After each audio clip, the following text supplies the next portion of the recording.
నేతన్నలను ఆదుకునేందుకు రాష్ట్ర ప్రభుత్వం అన్ని విధాల కృషి చేస్తోందని శాసనసభ స్పీకర్ అయ్యన్న పాత్రుడు అన్నారు. అసెంబ్లీలో ఏర్పాటు చేసిన చేనేత స్టాళ్లను మంత్రులు, ఎమ్మెల్యేలు మరియు ఎమ్మెల్సీలు అందరూ సందర్శించి వస్త్రాలను కొనుగోలు చేయాలని కోరారు. బడ్జెట్ సమావేశాలు ముగిసే వరకు అందుబాటులో ఉండే ఈ స్టాళ్లలో నాణ్యమైన వస్త్రాలపై 40% వరకు రాయితీ ఇస్తున్నట్లు వెల్లడించారు. ప్రతి ఒక్కరూ చేనేత వస్త్రాలను ధరించి కార్మికులను ప్రోత్సహించాలని ఆయన పిలుపునిచ్చారు. అమరావతిలోని ఆంధ్రప్రదేశ్ శాసనసభ ఆవరణలో ఏర్పాటు చేసిన చేనేత వస్త్రాల ప్రదర్శన, విక్రయ కేంద్రాన్ని రాష్ట్ర శాసనసభ స్పీకర్ చింతకాయల అయ్యన్న పాత్రుడు ప్రారంభించారు. ఆప్కో ఆధ్వర్యంలో ఏర్పాటు చేసిన ఈ స్టాళ్లను ఆయన క్షుణ్ణంగా పరిశీలించి చేనేత కార్మికులతో ముచ్చటించారు. వారి నైపుణ్యాన్ని అభినందిస్తూ స్వయంగా పట్టుచీరలు, పట్టుపంచె మరియు షర్టును కొనుగోలు చేసి కార్మికుల్లో ఉత్సాహాన్ని నింపారు. దేశవ్యాప్తంగా ఉన్న చేనేత సంఘాలలో మన రాష్ట్రం నుంచే అత్యధికంగా 32 నుంచి 33 సంఘాలు ఉండటం గర్వకారణమని ఈ సందర్భంగా ఆయన పేర్కొన్నారు. ఈ ప్రదర్శనలో రాష్ట్రంలోని వివిధ ప్రాంతాల వస్త్రాలని ఒకే వేదికపై అందుబాటులో ఉన్నాయని, ప్రజలందరికీ మన చేనేత వైభవం తెలియజేసేందుకే ఈ ఎగ్జిబిషన్ ఏర్పాటు చేసినట్లు స్పీకర్ తెలిపారు. నేతన్నలను ఆదుకునేందుకు ప్రభుత్వం అన్ని విధాలా కృషి చేస్తోందని, మంత్రులు, ఎమ్మెల్యేలు మరియు ఎమ్మెల్సీలు అందరూ ఈ స్టాళ్లను సందర్శించి వస్త్రాలను కొనుగోలు చేయాలని ఆయన కోరారు. బడ్జెట్ సమావేశాలు ముగిసే వరకు అందుబాటులో ఉండే ఈ స్టాళ్లలో నాణ్యమైన వస్త్రాలపై 40% వరకు రాయితీ ఇస్తున్నట్లు వెల్లడించారు. ప్రతి ఒక్కరూ చేనేత వస్త్రాలను ధరించి కార్మికులను ప్రోత్సహించాలని ఆయన పిలుపునిచ్చారు. ఈ కార్యక్రమంలో మంత్రి సవిత, డిప్యూటీ స్పీకర్ రఘురామకృష్ణరాజు, కామినేని శ్రీనివాసు, బుచ్చయ్య చౌదరి మరియు ఇతర మంత్రులు, ఎమ్మెల్యేలు పాల్గొన్నారు.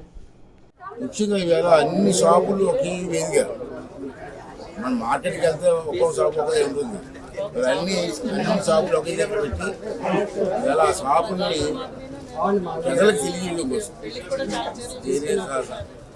మన రాష్ట్రంలో తయారైతే చీరలు ఇన్ని ఉన్నాయి, ఇన్ని రకాలు ఉన్నాయి అని ప్రజలు చాలా తెలియదు. ఈ ఎగ్జిబిషన్ వల్ల అందరికీ తెలిసింది. మరి ఇటువంటి కార్యక్రమం ఏర్పాటు చేసినటువంటి మంత్రి గారికి, అలాగే దీన్ని సహకరించినటువంటి చంద్రబాబు నాయుడు గారు, పవన్ కళ్యాణ్ గారికి, ఈ ప్రభుత్వ వారికి మనస్ఫూర్తి ధన్యవాదాలు.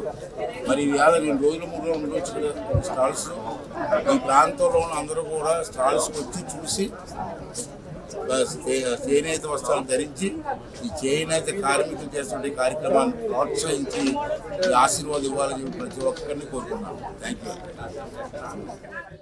వైసీపీ రాష్ట్రానికి హానికరమని గతంలో చెప్పానని ఇప్పుడు మళ్లీ చెబుతున్నానని, వైసీపీ నెవర్ అగైన్ అనేది కూడా చెప్పాలని ఆర్థిక మంత్రి పయ్యావుల కేశవ్ అన్నారు. 2026-27 ఆర్థిక సంవత్సరానికి ప్రవేశపెట్టిన రాష్ట్ర బడ్జెట్పై జరిగిన చర్చలో భాగంగా ఆర్థిక మంత్రి పయ్యావుల కేశవ్ అసెంబ్లీలో సమాధానమిచ్చారు. ప్రభుత్వ పథకాలను వివరిస్తూనే వైసీపీ గత పాలనపై మంత్రి మండిపడ్డారు. వైసీపీ నెవర్ అగైన్, కూటమి వన్స్ అగైన్ అంటూ అసెంబ్లీ వేదికగా పయ్యావుల వ్యాఖ్యలు చేశారు. రాష్ట్రానికి వైసీపీ హానికరమనే స్టాట్యూటరీ వార్నింగ్ నిరంతరం ఇస్తూనే ఉండాలని స్పష్టం చేశారు.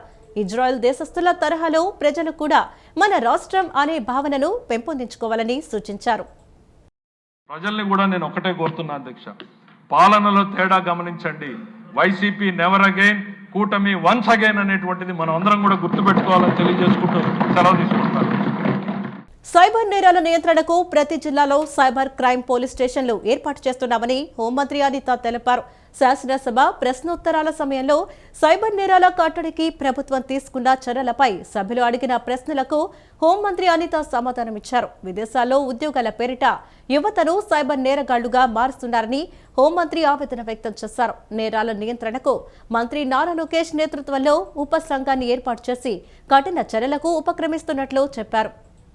తీవ్రవాదులు కానీ కంటికి కనిపిస్తారు కానీ సైబర్ నేరగాలు కంటికి కనిపించిన శత్రువుల ఈ రోజు తాప కింద నీరులాగా మాక్సిమం అంతా పాకే పరిస్థితి కూడా వచ్చింది అధ్యక్ష. ఈ సైబర్ నేరాల్లోని విక్టిమ్స్ అందరూ కూడా బాగా చదువుకున్న వాళ్ళు, వెల్ ఎడ్యుకేటెడ్, ఐఏఎస్లు, ఐపీఎస్లు, రిటైర్డ్ ఆఫీసర్స్, ఇలాంటి వాళ్ళందరూ కూడా ఇందులో విక్టిమ్స్ గా ఉండటం అన్నది కూడా నిజంగా చాలా బాధాకరమైన పరిస్థితి అధ్యక్ష. విలేజెస్ లో కూడా అధ్యక్ష చాలా మంది ఏంటంటే 10th క్లాస్ చదువుకొని, ఇంటర్మీడియట్ చదువుకొని ఉద్యోగ అవకాశాలు లేక ఉండేటప్పుడు వాళ్ళకి ఒక రకమైన ఎరవేస్తారు అధ్యక్ష. మీకు 10th క్లాస్కే పలానా విదేశాల్లో ఉద్యోగాలు ఇస్తామని, ఇలాంటి ఉద్యోగాలు ఇస్తామని చెప్పి కొంతమందిని మయన్మార్, థాయిలాండ్ అలాంటి చోట్లకి తీసుకెళ్తున్నామని తీసుకెళ్లి ఈ థాయిలాండ్ కి మయన్మార్ కి మధ్యలో ఒక కేకే పార్క్ అని చెప్పి ఎస్టాబ్లిష్ అయింది అధ్యక్ష. అక్కడికి తీసుకెళ్లి వీళ్ళకి ఉద్యోగాలు ఇస్తున్నామని చెప్పి సైబర్ క్రిమినల్స్ గా మార్చే పరిస్థితి కూడా కనిపిస్తా ఉంది. రీసెంట్ గా మన ఆంధ్రప్రదేశ్ నుంచి దగ్గర 110 మంది వాళ్ళని కూడా మనం రెస్క్యూ చేసి మన కేంద్ర మంత్రి రామ్మోహన్ నాయుడు గారు సారథ్యంలో ఇక్కడ కూడా తీసుకురావడం జరిగింది అధ్యక్ష. మెయిన్ సైబర్ క్రైమ్ కి సంబంధించి అవగాహన అయితే చాలా క్లియర్ గా అవసరం అవుతుంది అధ్యక్ష. ముఖ్యంగా మన కూటమి ప్రభుత్వం వచ్చిన తర్వాత దగ్గర 1596 అవేర్నెస్ ప్రోగ్రామ్స్ క్రియేట్ చేశాం అధ్యక్ష. వీటితో పాటు 1930 హెల్ప్ లైన్ నెంబర్ 24/7 పనిచేస్తుంది. ఎక్కడైనా ఎటువంటి సైబర్ నేరాలు జరిగాయి అన్న ఇన్ఫర్మేషన్ వచ్చిన వెంటనే 1930 నెంబర్కి కనుక కాల్ చేస్తే ఇమీడియట్ గా వాళ్ళు రెస్పాండ్ అయితే కనుక కొంతమేరకు మనం డ్యామేజ్ ని, కొంతమేరకు మనం ఆ ధనాన్ని కూడా రికవరీ చేసుకునే పరిస్థితి ఉంటుంది. కాకపోతే వీళ్ళు ఒక భయం క్రియేట్ అవుతుంది అధ్యక్ష. డిజిటల్ అరెస్ట్లు అని చెప్పి ఒక పక్క ఓటీపీలని, కేవైసీలని, జాబ్ ఇప్పిస్తామని, ఇంకా రకరకాల ఆఖరికి మహిళల్ని కూడా ఎరవేసి ఈ సైబర్ క్రైమ్స్ లో కూడా ఇన్వాల్వ్ చేసే పరిస్థితులు కూడా కనిపిస్తున్నాయి అధ్యక్ష.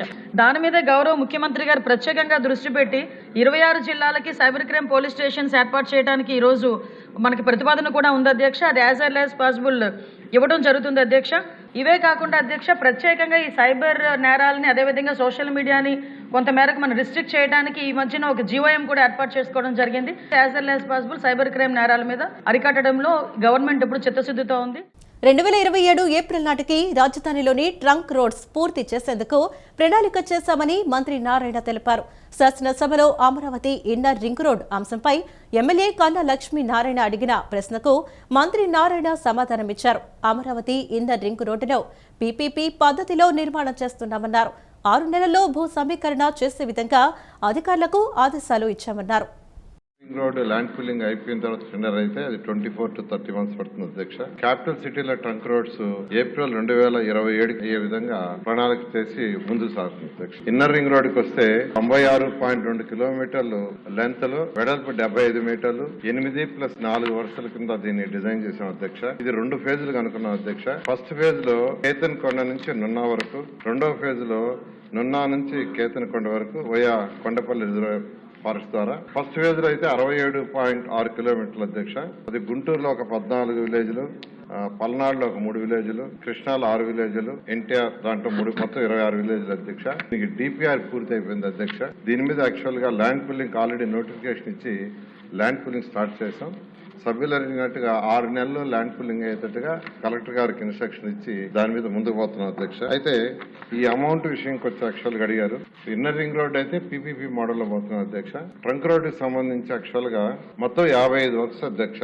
అందులో 45 వర్క్స్ కి టెండర్లు ఇచ్చి 18,779 కోట్లకి యాక్చువల్ గా టెండర్ ఇవ్వటం జరిగింది అధ్యక్ష. ఈ వర్క్స్ అన్ని కంప్లీట్ గా టేకప్ చేసాం, అవన్నీ జరుగుతున్నాయి. అమౌంట్ కూడా ఇంతవరకు యాక్చువల్ గా ట్రంక్ రోడ్స్ కావచ్చు, లేఅవుట్స్ రోడ్స్ కావచ్చు, బిల్డింగ్ కావచ్చు 6,280 కోట్లు కూడా పే చేయడం జరిగింది అధ్యక్ష. ఇవన్నీ కూడా 2027 మార్చి 27కి యాక్చువల్ గా ఈ ట్రంక్ రోడ్స్ పూర్తవుతాయి అధ్యక్ష. రాష్ట్రంలో బిల్ గేట్స్ పర్యటనను వక్రీకరించి వైసీపీ నేతలు మాట్లాడటం చాలా దురదృష్టకరమని ఎమ్మెల్యే గద్దె రామ్మోహన్ అన్నారు. బిల్ గేట్స్ కు ఎటువంటి రాజకీయ పార్టీ లేదు, ఆయన ఒక విజయవంతమైన పారిశ్రామికవేత్త అని, అటువంటి వ్యక్తిని గౌరవప్రదంగా స్వాగతం పలికిన వైసీపీ నేతలు వక్రీకరించడం దుర్మార్గమన్నారు. రాష్ట్రంలో మన బిడ్డల భవిష్యత్తు కోసం ఆలోచించాలని, రాజకీయాలు శాశ్వతం కాదన్నారు. రాష్ట్రం అభివృద్ధి కాకూడదని ప్రతిపక్షం ఆలోచిస్తే ఎవరు క్షమించరని అన్నారు. విజయవాడ తూర్పు నియోజకవర్గం రామలింగేశ్వర్ నగర్లో ఎమ్మెల్యే గద్దె రామ్మోహన్ పర్యటించారు. స్వయం ఉపాధి నిర్వహించుకునేందుకు మహిళలకు అందజేసిన బడ్డీ కొట్టుని ప్రారంభించారు. అనంతరం స్థానిక ప్రజలతో మాట్లాడి వారి సమస్యలు తెలుసుకున్నారు. ఈ సందర్భంగా ఎమ్మెల్యే గద్దె రామ్మోహన్ మాట్లాడుతూ రాష్ట్రంలో నిర్మాణాత్మకమైన పాలకపక్షం, ప్రతిపక్షం ఉండాలని అన్నారు. ప్రతిపక్షం అంటే సూచనలు, సలహాలు ఇవ్వాలి, తప్పు చేస్తే చెప్పాలని, అంతేకాని ప్రతి విషయాన్ని తప్పుగా చూపిస్తే వారు తవ్విన గోతిలో వారి పడిపోతారన్నారు. బిల్ గేట్స్ చంద్రబాబుపై ప్రేమ, అభిమానంతో రాష్ట్రానికి వచ్చి వెళ్లినందుకు కృతజ్ఞతలు తెలుపుతున్నామని, మీ వంతు సహకారం కూడా ఇవ్వాలని కోరారు. అసెంబ్లీలో గవర్నర్ ప్రసంగించేటప్పుడు వైసీపీ ఎమ్మెల్యేలు ప్రతిపక్ష హోదా ఇవ్వాలని ప్లకార్డులు ప్రదర్శించారని, ప్రతిపక్షం అంటే 15% సీట్లు రావాలన్నారు. జగన్మోహన్ రెడ్డి అధికారంలో ఉండి ఆయన చేసిన పనులకు ప్రతిపక్ష హోదా కూడా రాకుండా ప్రజలు ఓడించారని తెలిపారు. ప్రతిపక్ష హోదా రావాలంటే నిర్ణీత సీట్లు రావాలని, అప్పుడు చట్ట ప్రకారం ఆయనకు ప్రతిపక్ష హోదా వస్తుందని, చంద్రబాబు ఇచ్చేది కాదని అన్నారు. ప్రజల్లో తెలుగుదేశం పార్టీ పట్ల వ్యతిరేక భావన తీసుకురావడానికి ప్రతిసారి ప్రతిపక్ష హోదా రాద్ధాంతం చేస్తోందని తెలిపారు. గవర్నర్ గారు ప్రసంగం ఇవ్వడానికి వచ్చినప్పుడు వీళ్ళు ప్లే కార్డులతో లోనికి వచ్చారు. ఆ 11 మంది వచ్చారు. వాళ్ళు ఏమని పెట్టారు, మా జగన్మోహన్ రెడ్డి గారు ప్రతిపక్ష హోదా ఇవ్వాలని. అసలు ప్రతిపక్ష నాయకుడు ఇంకా ప్రతిపక్ష హోదా అంటే ఏంటి? ప్రతిపక్ష హోదా అంటే ఒక మంత్రికి ఇచ్చే సౌకర్యాలు ఇస్తారు, దానికి 15% సీట్లు రావాలి. ఉన్న దాంట్లో ఒక నెంబర్ ఉంటుంది, మ్యాజిక్ నెంబర్. ఇప్పుడు నేను డిపాజిట్ కట్టుకుంటా, నామినేషన్ వేసిన తర్వాత ఆ డిపాజిట్ కట్టుకుంటే ఆ డిపాజిట్ వెనక్కి వస్తుంది. డిపాజిట్ కూడా పోయిందంటారు. ఇప్పుడు అంటారు ఒక సర్టెన్ అమౌంట్ ఆఫ్ ఓట్లు వస్తేనే ఆ డిపాజిట్ వెనక్కి వస్తుంది. ఆ డిపాజిట్ వెనక్కి రాని ఓట్లు వస్తే నా డిపాజిట్ పోయిందని చాలా హేళనగా మాట్లాడారు. డిపాజిట్ కూడా తెచ్చుకోలేదంటారు. ఆ విధంగా జగన్మోహన్ రెడ్డి డిపాజిట్ తెచ్చుకోలేకపోయారు. పాలకపక్షంగా ఉండి ఆయన చేసిన కార్యక్రమాలు, ఆయన చేసిన తప్పులో ఉప్పులో, ఆయనకు ఉప్పులు అవ్వచ్చు, మాకు తప్పులు అవ్వచ్చు. ఆయన చేసిన పనుల వలన ప్రజలు నీకు ప్రతిపక్షంగా ఉండే హక్కు కూడా నీకు లేదని చెప్పి ఓట్లు ఇవ్వలేదు. ఆయన డిపాజిట్ కోల్పోయాడు. అందువల్లే ఆయనకి ఆ హోదా రాలి. ఆ హోదా డిపాజిట్ వస్తే ఆటోమేటిక్ చట్టమే కల్పిస్తుంది. అది చంద్రబాబు గారు కల్పించవలసిన, ఆయన చట్టమే కల్పిస్తుంది. 3050 మెజార్టీ ఇచ్చిన ఈ 15 డివిజన్ ప్రజలకి అద్దెకున్న వాళ్ళు చనిపోతుంటే వాళ్ళకి పెట్టుకుంటే చాలా ఇబ్బంది పడుతున్నారు బాడీని. అది నాకు చాలామంది వచ్చే కోరిక ఏంటంటే ఏదో ఒక రూమ్ లాంటిది ఏర్పాటు చేసి వాళ్ళు పెట్టుకున్న అక్కడ దగనగట్టకు మనకి ఇది రుద్రభూమి చాలా మంచిది కట్టారు మా డివిజన్కి. అద్భుతంగా చేసుకుంటే చాలా ఇది లేదు. అట్లాగే చనిపోయిన వాళ్ళని ఒక 24 గంటలు 48 గంటలు వాళ్ళకి అవకాశాన్ని బట్టి పెట్టుకుంటాకి మనం మీ పేరు చిరస్థాయిగా నిలిచిపోద్దని మన ఆధ్వర్యంలో అదొక రూమ్ ఏర్పాటు చేయాలని మనస్ఫూర్తిగా డివిజన్ ప్రజలను కోరుకుంటున్నాం. ప్రభుత్వం మంజూరు చేసిన ₹1,64,00,000 వ్యయంతో ఆధునిక వసతులతో సత్యనారాయణపురం కర్మల భవనాన్ని నిర్మిస్తున్నట్లు సెంట్రల్ నియోజకవర్గ ఎమ్మెల్యే బోండా ఉమామహేశ్వరరావు అన్నారు. పేద బ్రాహ్మణ సోదరులు మరియు పేద కుటుంబాలు తమ మతాచారాలకు అనుగుణంగా కార్యక్రమాలు నిర్వహించుకునేందుకు అనువుగా ఈ భవనాన్ని నిర్మించనున్నట్లు తెలిపారు. విజయవాడ సెంట్రల్ నియోజకవర్గంలోని 33వ డివిజన్ సత్యనారాయణపురంలోని జేఎస్ రాజు రోడ్డులో ₹1,64,00,000 వ్యయంతో నిర్మించనున్న కర్మల భవనం పనులకు సెంట్రల్ నియోజకవర్గ ఎమ్మెల్యే బోండా ఉమామహేశ్వరరావు శంకుస్థాపన చేశారు. ఈ సందర్భంగా బోండా ఉమ మాట్లాడుతూ సత్యనారాయణపురం ప్రాంతంలో బ్రాహ్మణులు, ఇతర వర్గాల ప్రజలు తమ మత ఆచారాలు, సాంప్రదాయ కర్మకాండాలు నిర్వహించుకునేందుకు గతంలో నిర్మించిన కర్మల భవనం ఎంతో ప్రసిద్ధి చెందిందని అన్నారు. అయితే ఆ భవనం పాత నిర్మాణ శైలిలో ఉందని, తగిన సదుపాయాలు లేకపోవడంతో కాలక్రమేణా దెబ్బతినటంతో ప్రజలు ఇబ్బందులు ఎదుర్కొంటున్నారని చెప్పారు. ప్రజల అవసరాలను దృష్టిలో ఉంచుకొని ఈ ప్రభుత్వం పాత భవనాన్ని తొలగించి అన్ని రకాల ఆధునిక సదుపాయాలతో నూతన కర్మల భవనాన్ని నిర్మించాలని నిర్ణయించినట్లు తెలిపారు. సౌకర్యవంతమైన వసతి, పరిశుభ్రమైన వాతావరణం కల్పించడం తమ లక్ష్యమని అన్నారు. గతంలో ఈ భవనంపై తీసుకున్న కొన్ని తీర్మానాల వల్ల ప్రజలపై ఆర్థిక భారం పడే పరిస్థితి ఏర్పడిందని, అయితే ప్రస్తుత ప్రభుత్వ దృష్టికి సమస్యను తీసుకువెళ్లి పాత తీర్మానాలను రద్దు చేయించి ఈ భవనాన్ని ప్రభుత్వ ఆస్తిగా ప్రజల వినియోగానికి అందుబాటులో ఉండేలా చర్యలు తీసుకున్నామని అన్నారు. ప్రభుత్వం నుంచి ₹1,64,00,000 నిధులు మంజూరు చేయించామని, విశాలమైన హాళ్లు, శుభ్రతతో కూడిన గదులు, హైజెనిక్ టాయిలెట్స్, సక్రమమైన డ్రైనేజీ వ్యవస్థ, సముచిత వెంటిలేషన్ వంటి అన్ని ఆధునిక వసతులతో కర్మల భవనాన్ని నిర్మించనున్నట్లు చెప్పారు. ఈ కార్యక్రమంలో division party incharge Garlapati Vijayakumar, division అధ్యక్షుడు నాళం కోటేశ్వరరావు, ప్రధాన కార్యదర్శి పొట్లూరి కృష్ణప్రసాద్ తదితరులు పాల్గొన్నారు. తమ సాంప్రదాయాలకు అనుగుణంగా ఈ కార్యక్రమాలు చేసుకోవడానికి అనువుగా పెట్టాలనేదే మా ఉద్దేశం. దానికే మరి ప్రిన్సిపల్ సెక్రటరీ గారి వరకు తీసుకెళ్ళాం. సమస్యని పాత తీర్మానాలు రద్దు చేసి మళ్ళా ఇప్పుడు ప్రభుత్వం నుంచి ₹1,64,00,000 శాంక్షన్ చేయించి బ్రహ్మాండంగా ఆధునిక సదుపాయాలతో ఇవాళ ఇక్కడ ఈ కర్మల భవన్ని నిర్మిస్తూ ఉన్నాం. దీంట్లో ప్రత్యేకంగా బ్రాహ్మణులకు కూడా ఒక ఫ్లోర్ పెడతామని చెప్పాం. ఖచ్చితంగా పెడతాం. వాళ్ళకి ఎందుకంటే ఎవరి ఆచారాలు వాళ్ళకు ఉంటాయి. వాళ్ళ ఆచారాల ప్రకారం వాళ్ళకి నిష్టగా చేసుకునే దానికి వాళ్ళ మతాచారాల ప్రకారం అన్ని సదుపాయాలు, టాయిలెట్స్, మంచి హైజెనిక్ వాతావరణంలో, పరిశుభ్రమైన వాతావరణంలో, ఆధునిక వసతులతో నీరు కానీ, డ్రైనేజీ కానీ, ప్రశాంతమైనటువంటి గాలి కానీ, వెంటిలేషన్ కానీ అన్నీ కూడా పెట్టేటట్టు ఈ కర్మల భవన్ని ఏర్పాటు చేస్తాం. అతి త్వరలో దీన్ని పూర్తి చేస్తాం. ఇవాళ శంకుస్థాపన జరిగింది. స్థానిక కార్పొరేటర్ మా శర్వాణి మూర్తి గారు కూడా ఇక్కడికి వచ్చారు. మా డివిజన్ ఇన్ఛార్జి గార్లపాటి విజయ్ కుమార్, వీళ్ళందరూ స్థానిక పెద్దలు అందరి సహకారంతో దీన్ని త్వరితగతిన పూర్తి చేసి ప్రజలకు వినియోగం తీసుకొస్తామని తెలియజేస్తాం.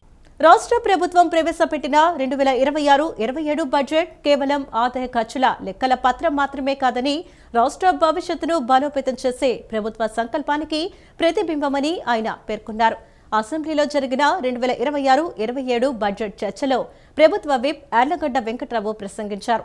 ఆర్థిక అభివృద్ధి అంటే ప్రజలకు లభించే అవకాశాల విస్తరణేనన్న నోబెల్ బహుమతి గ్రహీత అమర్త్య సేన్ మాటలను ఈ సందర్భంగా ఆయన ఉటంకించారు. ఈ ఆర్థిక సంవత్సరానికి ప్రభుత్వం 3,32,205 కోట్ల రూపాయల వ్యయంతో బడ్జెట్ను ప్రతిపాదించిందని, అందులో పెట్టుబడి వ్యయం కోసం 53,915 కోట్లు కేటాయించడం గొప్ప విషయమని కొనియాడారు. గత బడ్జెట్తో పోలిస్తే పెట్టుబడి వ్యయం 33% పెరిగిందని, ఇది భవిష్యత్తులో రాష్ట్రానికి సంపదను సృష్టించే పెట్టుబడి అని ఆయన స్పష్టం చేశారు.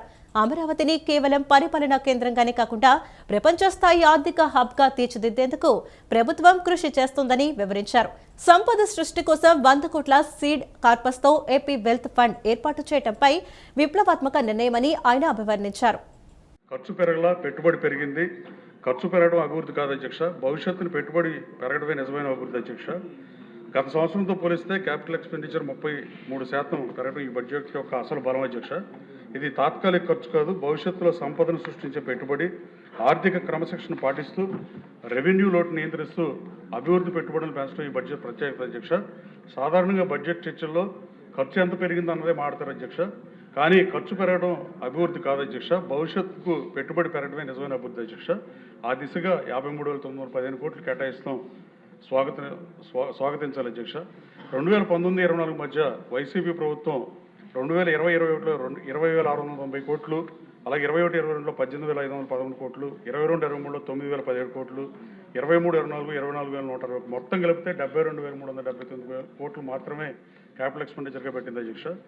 2022-23 కాగ్ రిపోర్ట్లో కేవలం 7,140 కోట్లు అంటే 3.48% మాత్రమే రాష్ట్రాల సరాసరి ఆ రోజున 13.48% ఉంటే కనీసం దాంట్లో ఎన్నో వంతుకి దరిద్రాన్ని తీసుకెళ్లిందో మనం చూస్తాం అధ్యక్ష. అలాగే కాగ్ ఆరోపించింది అధ్యక్ష, ఇది మనం ఆరోపించేది కాదు. 24-25లో మనం ఇంట్రీమ్ బడ్జెట్ పెట్టినప్పుడు 21,173 కోట్లు, 25-26లో 39,495 కోట్లు, ఇప్పుడు 53,916 కోట్లు. కేవలం 2 సంవత్సరాల లోపే 1,14,587 కోట్లు పెట్టడం ఈ 3 ఏళ్లకు సంబంధించి క్యాపిటల్ ఎక్స్పెండిచర్ల తేడా రాష్ట్ర ప్రజలు కూడా గమనించాలి. ముఖ్యమంత్రి చంద్రబాబు నాయుడు ఆశయాల స్ఫూర్తితో పేదరికం లేని సమాజాన్ని నిర్మించే లక్ష్యంతో ఎంపీ శివనాథ్ అనేక కార్యక్రమాలు చేస్తున్నారని మాజీ ఎమ్మెల్సీ బుద్ధ వెంకన్న ప్రశంసించారు. ఎంపీ కేశినేని శివనాథ్ తన సొంత నిధులతో సమకూర్చిన 3 ఆటోలను పశ్చిమ నియోజకవర్గ పరిధిలోని 3 ఆటో కార్మికులకు Dudekula finance corporation chairman Nagul Meera, ఉమ్మడి కృష్ణా జిల్లాల గ్రంథాలయ సంస్థ చైర్మన్ ఎంఎస్ బేగ్, రాష్ట్ర మైనార్టీ సెల్ ప్రధాన కార్యదర్శి ఫతా ఉల్లాహ్తో కలిసి పంపిణీ చేశారు. విజయవాడ పార్లమెంట్ నియోజకవర్గాన్ని ఎంపీ శివనాథ్ అభివృద్ధి పదంలో నడిపిస్తున్నారని పేర్కొన్నారు. విజయవాడ పశ్చిమ నియోజకవర్గంలోని పేద ఆటో కార్మికులకు అండగా నిలుస్తూ విజయవాడ ఎంపీ కేశినేని శివనాథ్ తన ఉదారతను చాటుకున్నారు. ఎంపీ కేశినేని శివనాథ్ తన సొంత నిధులతో సమకూర్చిన 3 ఆటోలను పశ్చిమ నియోజకవర్గ పరిధిలోని 3 కార్మికులకు పంపిణీ చేశారు. ఎంపీ క్యాంపు కార్యాలయంలో జరిగిన ఈ కార్యక్రమంలో మాజీ MLC Buddha Venkanna, Dudekula finance corporation chairman Nagul Meera, ఉమ్మడి కృష్ణా జిల్లాల గ్రంథాలయ సంస్థ చైర్మన్ ఎంఎస్ బేగ్, రాష్ట్ర మైనార్టీ సెల్ ప్రధాన కార్యదర్శి ఫతా ఉల్లాహ్ పాల్గొని కార్మికులకు వాహనాలను అందజేశారు. ఈ సందర్భంగా బుద్ధ వెంకన్న మాట్లాడుతూ ముఖ్యమంత్రి చంద్రబాబు నాయుడు ఆశయాల స్ఫూర్తితో పేదరికం లేని సమాజాన్ని నిర్మించే లక్ష్యంతో ఎంపీ శివనాథ్ అనేక సేవా కార్యక్రమాలను తన సొంత నిధులతో నిర్వహిస్తున్నారని కొనియాడారు. ప్రజాస్వామ్యంలో తప్పు చేసిన వారు ఎవరైనా శిక్ష అనుభవించాల్సిందేనని, అంబటి రాంబాబు చేసిన తప్పుల వల్లే జైలుకు వెళ్లాల్సి వచ్చిందని విమర్శించారు. ప్రజాస్వామ్య వ్యవస్థలో తప్పు చేసినా సరే బెయిల్ ఇవ్వడం ఇవన్నీ మనకి 43,000 కోట్ల రూపాయలు దోచుకున్న జగన్మోహన్ రెడ్డి కూడా 16 నెలల్లో జైల్లో ఉన్నాడు. ప్రజాధనాన్ని అంతా దోచుకున్న బయటకు వచ్చాడు. దాదాపు ఇప్పుడు 12 సంవత్సరాలు ఎంత అవుతుంది తిరుగుతున్నాడు. అయితే ఇది ప్రజాస్వామ్య వ్యవస్థ, కోర్టులని విమర్శించకూడదు. అయితే అంబటి రాంబాబు చేసింది ముమ్మాటికి తప్పు. తప్పు కాబట్టి చట్టం తన పని తను చేసుకుంటాం. తగ్గేదేలే అంటే మళ్ళీ చంద్రబాబు గారిని నేను అంటాడా అంటే అనుమానం మరి చెప్పదు ఈసారి.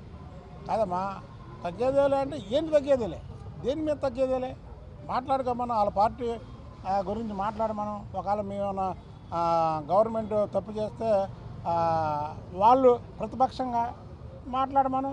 అంతేగాని వ్యక్తిగత దోషంలో చంద్రబాబు నాయుడు గారిని వ్యక్తిగతంగా మాట్లాడితే మేము తగ్గం.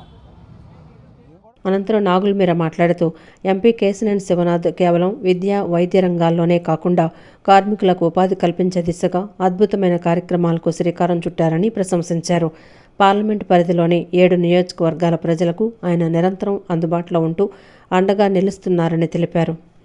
కార్మిక వర్గానికి అండగా నిలిచినటువంటి కేశినేని చిన్ని గారికి కార్మిక పక్షాన హృదయపూర్వకమైనటువంటి ధన్యవాదాలు తెలియజేస్తామన్నాం. చిన్ని గారు ప్రజల మనిషి.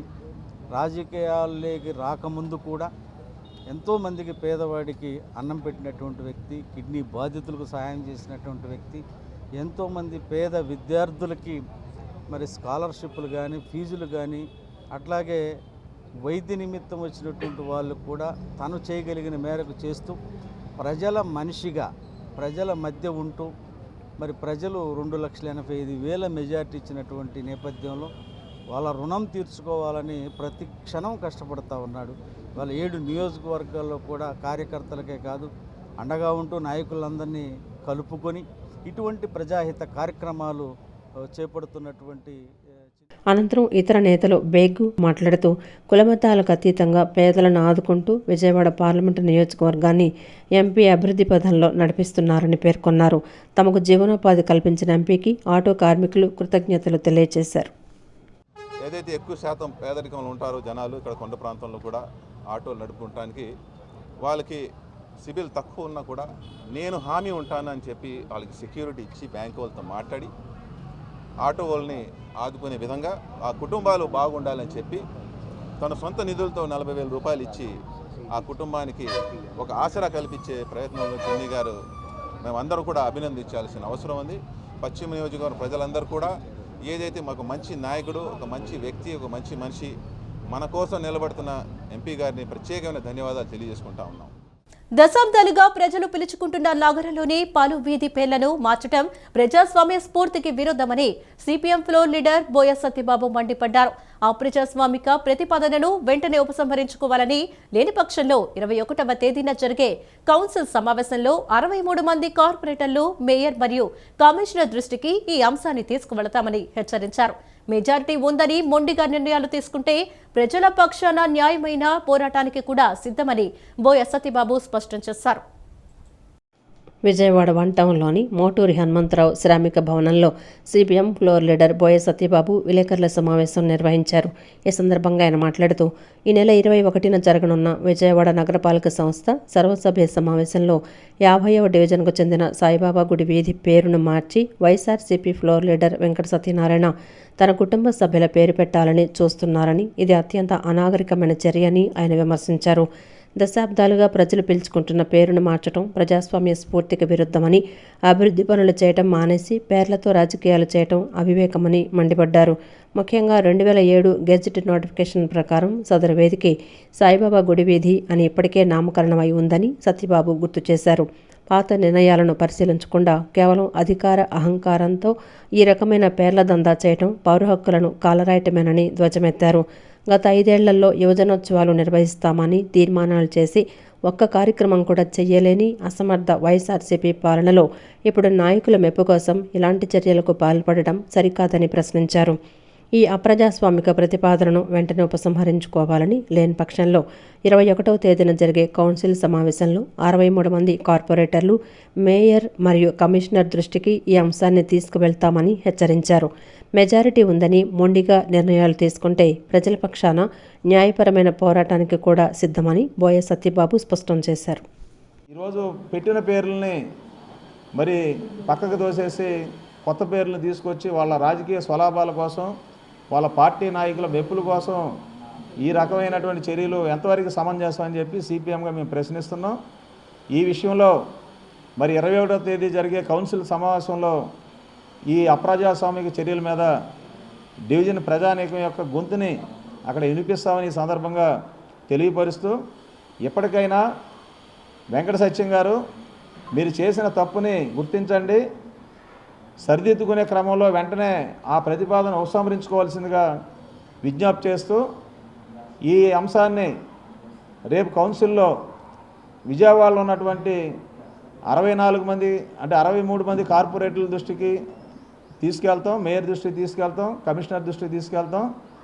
ఇటువంటి చర్యల్ని అరికట్టేదాకా మా పోరాటం కొనసాగిస్తామని ఈ సందర్భంగా తెలియజేస్తూ, మరి మీకు అధికార బలం ఉంది కదా, మెజారిటీ ఉందని మీరేమైనా దీన్ని బరితెగించి నిర్ణయాలు తీసుకుంటే మాత్రం దీని మీద న్యాయపరమైన పోరాటానికి కూడా మేము ముందుకెళ్తామని ఈ సందర్భంగా తెలియజేస్తున్నాం.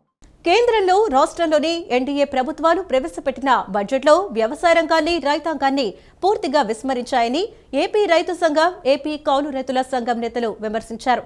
ఏ బడ్జెట్లో కూడా పూర్తిగా బడ్జెట్ ప్రవేశపెట్టిన పరిస్థితి లేదన్నారు.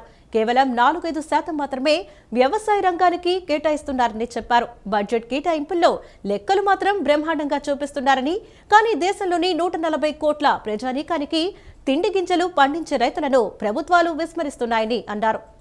రాష్ట్ర బడ్జెట్లో వ్యవసాయ రంగానికి 10% కేటాయించాలని, కౌలు రైతులకు ప్రత్యేకంగా నిధులు కేటాయించాలని కోరుతూ ఆంధ్రప్రదేశ్ రైతు సంఘం, ఆంధ్రప్రదేశ్ కౌలు రైతుల సంఘం ఆధ్వర్యంలో హనుమాన్పేటలోని కార్ల్ మార్క్స్ విగ్రహం వద్ద నిరసన కార్యక్రమాన్ని నిర్వహించారు. ఈ సందర్భంగా రైతు సంఘాల నాయకులు మాట్లాడుతూ, కేంద్రంలో కూటమి ప్రభుత్వంలో వ్యవసాయ రంగానికి 4.3% మాత్రమే నిధులు కేటాయించారని అన్నారు. కనీసం 10% నిధులను కేంద్ర రాష్ట్ర ప్రభుత్వాలు బడ్జెట్లో కేటాయించాలన్నారు. ట్రంప్, మోడీ కలిసి దేశ వ్యవసాయ రంగాన్ని మరింత కుదేలు చేస్తున్నారని తెలిపారు. కేంద్రంలో మోడీ అధికారంలోకి వచ్చిన 12 సంవత్సరాలలో 152,000 మంది రైతులు ఆత్మహత్య చేసుకున్నారన్నారు. ఏపీలో 300 మంది రైతులు ఆత్మహత్యలు చేసుకున్నారని, వారి కుటుంబానికి నష్టపరిహారం కూడా ఇవ్వలేదన్నారు. పోలవరం ప్రాజెక్టుకు అవసరమైన నిధులు కేంద్రం ఇవ్వటం లేదన్నారు. చిన్ననీటి ప్రాజెక్టులను రాష్ట్ర ప్రభుత్వం విస్మరిస్తోందన్నారు. గతంలో ఉన్న కేటాయింపుల కన్నా తక్కువ కేటాయింపులు బడ్జెట్లో పెట్టడం జరిగిందన్నారు. రాష్ట్ర ప్రభుత్వం ప్రవేశపెట్టిన బడ్జెట్లో కౌలు రైతుల ఊసే లేదన్నారు. కౌలు రైతులు రక్షణ చట్టం తీసుకొస్తామని ఎన్నికల ముందు చెప్పారని, 3 బడ్జెట్లలోనూ చట్టం తీసుకురాలేదని అన్నారు. బడ్జెట్ సమావేశాలు అయ్యేలోపు చట్టం తేవాలన్నారు. అన్నదాత సుఖీభవ పథకం కింద 20,000 పెట్టుబడి సహాయం కౌలు రైతులకు ఇస్తామన్నారు. ఇప్పటి వరకు ఒక్కరికి కూడా ఇవ్వలేదని తెలిపారు. ఉచిత పంటల బీమా పథకానికి మంగళం పాడారని, కౌలు రైతులకు అన్యాయం చేశారని మండిపడ్డారు. C2+50% ప్రకారం మద్దతు ధరలు ప్రకటించి కొనుగోలు చేయాలంటే రాష్ట్ర ప్రభుత్వం 5,000 కోట్ల రూపాయలు ధరల స్థిరీకరణ నిధి కేటాయించాలా. ప్రకృతి విపత్తుల నుంచి కాపాడేదాని కోసం ప్రత్యేకంగా నిధులు కేటాయించాలా. అంతేకాకుండా కౌలు రైతుల్లో ఆత్మహత్యలు చేసుకున్న బాధిత కుటుంబాలు ఉన్నాయి. వాళ్ళకు ఒక్క పైసా కూడా రాష్ట్ర ప్రభుత్వం బడ్జెట్లో కేటాయించలేదు. దాదాపు ప్రభుత్వ లెక్కల ప్రకారమే 112 మంది ఉన్నారు. అందులో 90% మంది కౌలు రైతులే. ఆ బాధిత కుటుంబాల కోసం కుటుంబానికి 10 లక్షల రూపాయల చొప్పున ఎక్స్గ్రేస్ చెల్లించేదానికోసం నిధులు కేటాయించాలని మేము డిమాండ్ చేస్తూ ఉన్నాం. ప్రభుత్వం గనక ముందుకు రాకపోతే, స్పందించకపోతే ఈ బడ్జెట్ సమావేశాలు అయ్యే లోపల రైతు సంఘం, కౌలు రైతు సంఘం కలిసి వచ్చే సంఘాలతో కలుపుకొని పోరాటాన్ని ఉధృతం చేస్తామని రాష్ట్ర ప్రభుత్వం. వ్యవసాయ రంగం మీద ఇప్పటికీ 60% మంది ప్రజలు ఆధారపడి జీవిస్తూ ఉన్నారు. మరి ఇంతమంది ప్రజలు ఆధారపడినటువంటి మరి బడ్జెట్లో వ్యవసాయ రంగాన్ని విస్మరించడం అంటే ఇది అత్యంత దుర్మార్గం.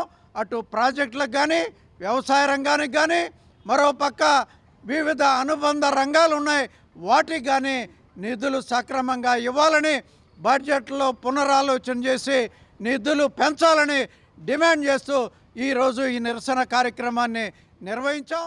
ఈ నెల 22న రాజధాని ప్రాంతంలో రామచంద్ర యాదవ్ ఆధ్వర్యంలో తలపెట్టిన బీసీ సింహ గర్జన సభకు పార్టీలకు అతీతంగా యాదవులందరూ తరలి రావాలని అఖిల భారత యాదవ మహాసభ రాష్ట్ర అధ్యక్షుడు చింకా నారాయణ యాదవ్ పిలుపునిచ్చారు. త్వరలో ఖాళీ కాబోయే 4 రాజ్యసభ సీట్లలో 1 సీటును ఖచ్చితంగా యాదవులకు కేటాయించాలని కూటమి ప్రభుత్వాన్ని ఆయన డిమాండ్ చేశారు. ప్రభుత్వ రంగంలోని విజయ డైరీ, సంగం డైరీ చైర్మన్ పదవులను యాదవులకే కేటాయించాలని కోరారు. విజయవాడ గాంధీనగర్లోని ప్రెస్ క్లబ్లో అఖిల భారత యాదవ మహాసభ రాష్ట్ర కార్యవర్గ సమావేశం జరిగింది. ఈ సందర్భంగా సంఘం రాష్ట్ర నూతన అధ్యక్షుడు చింకా నారాయణ యాదవ్, ప్రధాన కార్యదర్శి పెద్దిబోయిన శ్రీనివాస యాదవ్, యూత్ ప్రెసిడెంట్ ఆలా అనంతరామయ్య యాదవ్ మీడియాతో మాట్లాడారు. తమ సామాజిక వర్గం ఎదుర్కొంటున్న సమస్యలు, రాజకీయ ప్రాతినిధ్యంపై ప్రభుత్వానికి పలు డిమాండ్లు తెలిపారు. త్వరలో ఖాళీ కాబోయే 4 రాజ్యసభ సీట్లలో 1 సీటును ఖచ్చితంగా యాదవులకు కేటాయించాలని వారు డిమాండ్ చేశారు. జనాభా ప్రాతిపదికన చట్టసభల్లో యాదవులకు తగిన ప్రాధాన్యత ఇవ్వాలని కోరారు. యాదవులు అధికంగా ఉన్న గ్రామాల్లో పశువుల మేత కోసం 10 నుండి 30 ఎకరాల వరకు బంజరు భూములను కేటాయించాలని, అలాగే అన్ని నియోజకవర్గ కేంద్రాల్లో యాదవ విద్యార్థుల కోసం హాస్టల్ భవనాలకు స్థలాలిచ్చి ప్రభుత్వమే భవన నిర్మాణాలను చేపట్టాలని విజ్ఞప్తి చేశారు. ప్రభుత్వ రంగంలోని విజయ డైరీ, సంగం డైరీ చైర్మన్ పదవులను యాదవులకే కేటాయించాలని కోరారు. 50 ఏళ్లు నిండిన బీసీలందరికీ పెన్షన్ పథకాన్ని అమలు చేయాలని ప్రభుత్వాన్ని డిమాండ్ చేశారు. బీసీలపై జరుగుతున్న భౌతిక దాడులను అరికట్టడానికి వెంటనే బీసీ సంరక్షణ చట్టాన్ని తీసుకురావాలని, బాపట్ల వంటి ప్రాంతాల్లో యాదవులపై జరిగిన దాడులను తీవ్రంగా ఖండిస్తున్నామని వారు పేర్కొన్నారు. రాజధానిలో 1000 ఎకరాలు బీసీలకి కేటాయించాలని, సమగ్ర కులగణన చేపట్టాలని చెప్పేసి, చట్టసభల్లో బీసీలకి రిజర్వేషన్ ఇవ్వమని చెప్పేసి ఇవన్నీ ఎజెండా పాయింట్లుగా పెట్టుకుని వర్క్ చేస్తున్నారు. ఇవన్నీ కూడా మన బీసీలు, అందులో బీసీ కులంలో కూడా యాదవ కులం ఉంది కాబట్టి యాదవ సోదరి మనందరూ కూడా రాష్ట్రంలో జరిగేటటువంటి ఈ సింహగర్జన్ని ఈ పార్టీలకు అతీతంగా టీడీపీ కావచ్చు, వైసీపీ కావచ్చు, కాంగ్రెస్ పార్టీకి, జనసేన, బీజేపీ కావచ్చు, ఏ పార్టీలో ఉన్నటువంటి యాదవ సోదరులందరూ కూడా పార్టీలకు అతీతంగా మీరు ఆ మీటింగ్ అటెండ్ అయిపోయి సింహగర్జన్ని మీరు విజయవంతం చేస్తారని చెప్పేసి ఆశిస్తున్నాను. అలానే మన యాదవులే కాకుండా గ్రామాల్లో ఉన్నటువంటి ఎస్సీ, ఎస్టీ, బీసీ, మైనార్టీ ప్రజలను కూడా కలుపుకొని ఆ మీటింగ్ తీసుకురావాల్సిందిగా మనవి చేస్తున్నాను.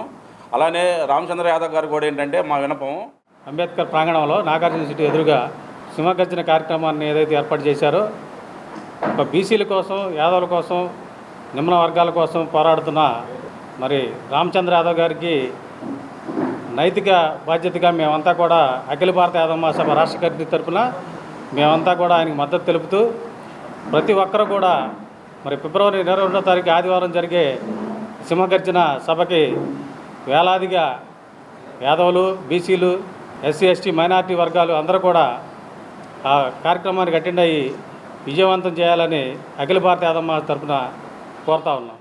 బీసీలు ఎవరైతే ఉన్నారో వారికి 50 సంవత్సరాలకే పెన్షన్ ఇస్తామని చెప్పి గద్దెనెక్కినటువంటి ఈ పాలకులు ఆ డిమాండ్ కూడా నెరవేర్చాలని ఈరోజు మేము డిమాండ్ చేస్తూ ఉన్నాం. రాబోయే రోజుల్లో యాదవ జాతి ఐక్యత కోసం, వారి అభివృద్ధి కోసం ఖచ్చితంగా పాటుపడతాం. 175 నియోజకవర్గాల్లో 175 నియోజకవర్గాల్లో కమిటీలన్నీ తయారు చేస్తాం. అన్ని నియోజకవర్గాల నుంచి యాదవ సభ్యులు పోటీ చేసేలాగా, మా యాదవ సభ్యులు ఎక్కడ పోటీ చేసినా అఖిల భారత యాదవ మహాసభ సపోర్ట్ చేస్తుంది, సమర్థిస్తుంది, సహాయం చేస్తుందని పత్రికాముఖంగా మీకు తెలియజేస్తూ ఉన్నాం. గోవధను అరికట్టడమే లక్ష్యంగా ఛత్రపతి శివాజీ మహారాజ్ సేనను స్థాపించినట్లు ఆ సంస్థ అధ్యక్షులు కుక్కపల్లి నాగేశ్వరరావు స్పష్టం చేశారు. రాజస్థాన్, గుజరాత్ రాష్ట్రాల తరహాలోనే ఆంధ్రప్రదేశ్లో కూడా గోవధ నిరోధక చట్టాన్ని కఠినంగా అమలు చేయాలని ప్రభుత్వాన్ని డిమాండ్ చేశారు. రాజకీయ పార్టీలు హిందూ ఓటు బ్యాంకును తక్కువ అంచనా వేయవద్దని, పండుగలు మరియు కార్యక్రమాల నిర్వహణలో హిందువుల పట్ల వివక్ష చూపటం ఆపాలని ప్రభుత్వాన్ని కోరారు. ఛత్రపతి శివాజీ మహారాజ్ సేన ఆధ్వర్యంలో విజయవాడ వించిపేటలోని కార్యాలయ ప్రాంగణంలో శివాజీ జయంతి వేడుకలు ఘనంగా నిర్వహించారు. ఈ సందర్భంగా సంస్థ అధ్యక్షులు కాళీ నేతృత్వంలో శివాజీ విగ్రహానికి పూలమాలలు వేసి నివాళులర్పించారు. అనంతరం జెండాను ఆవిష్కరించారు. ఈ సందర్భంగా సంస్థ అధ్యక్షులు కుక్కపల్లి నాగేశ్వరరావు మాట్లాడుతూ గోవధను అరికట్టడమే లక్ష్యంగా ఛత్రపతి శివాజీ మహారాజ్ సేనను స్థాపించినట్లు ప్రకటించారు. రాజస్థాన్, గుజరాత్ రాష్ట్రాల తరహాలో ఆంధ్రప్రదేశ్లో కూడా గోవధ నిరోధక చట్టాన్ని కఠినంగా అమలు చేయాలని ప్రభుత్వాన్ని డిమాండ్ చేశారు. గోవులను వధించే వారిపై తాము ప్రత్యక్ష చర్యలకు దిగుతామని, గోమాతను కాపాడే క్రమంలో ప్రాణాలకైనా తెగిస్తామని హెచ్చరించారు.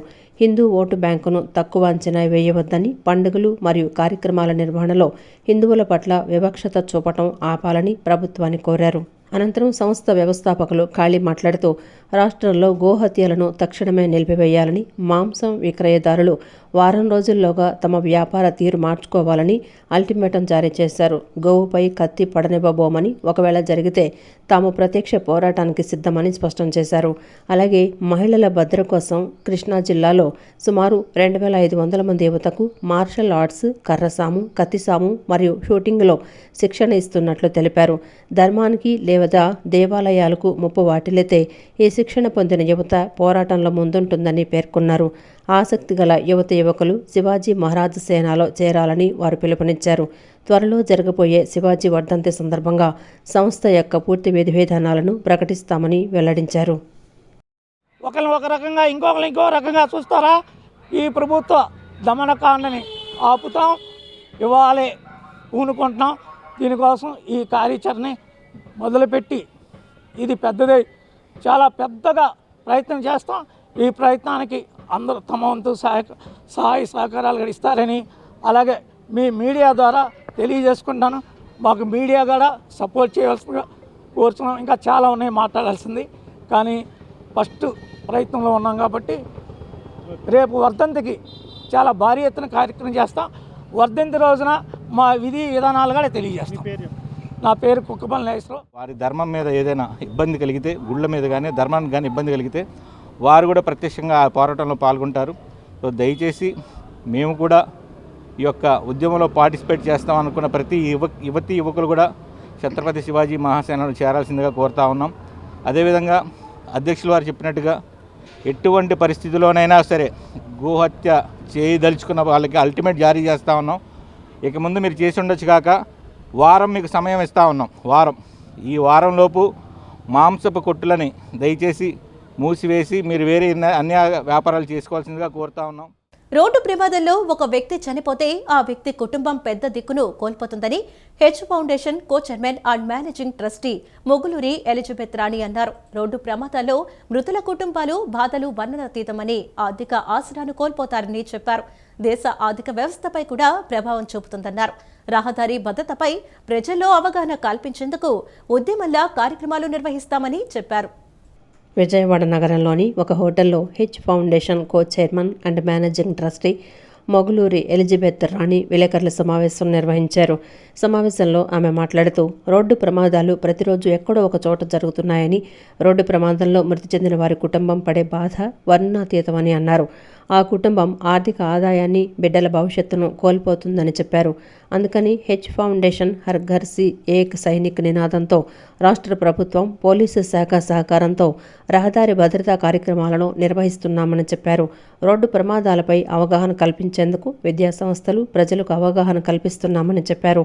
రోడ్డు మీద ప్రయాణించే ప్రతి ఒక్కరూ తమ ప్రాణాలతో పాటు ఎదుటివారి ప్రాణాలు కాపాడే ప్రతి ఒక్కరూ సైనికుడేనని చెప్పారు. అందరూ రహదారి భద్రతా కార్యక్రమాల్లో పాల్గొనాలని చెప్పారు. గత 23 సంవత్సరాలుగా ఎన్నో సేవా కార్యక్రమాలు చేస్తున్నామని తెలిపారు. రహదారి భద్రతా కార్యక్రమాల్లో భాగంగా విద్యా సంస్థలు, బహిరంగ ప్రదేశాల్లో అవగాహన సదస్సులు నిర్వహిస్తామన్నారు. పోలీస్ శాఖ వారి సహాయంతో ప్రతి ఒక్క స్కూల్స్, మరి ప్రతి ఒక్క కాలేజెస్, విలేజెస్, సిటీస్లో, మరి పబ్లిక్ ప్లేసుల్లో కూడా అవగాహన కార్యక్రమాలు నిర్మించడానికి మేము ముందుకొచ్చాము. అలానే మీరు కూడా ప్రతి ఒక్కరు కూడా మాతో పాటు చేతులు కలిపి మీరు ముందుకొస్తారని చెప్పేసానని మేము అభ్యర్థిస్తున్నాం. ఎందుకంటే మనం దేశ ప్రజలను కాపాడడానికి మన దేశ సరిహద్దుల్లో ఒక సైనికుడు ఉంటాడు. అలానే ప్రతి ఒక్కరు కూడా ఒక సైనికులాగా రోడ్డు మీద తమ ప్రాణాలతో పాటు ఎదుటివారి ప్రాణాలను కాపాడేవారు కూడా ఒక సైనికుడే.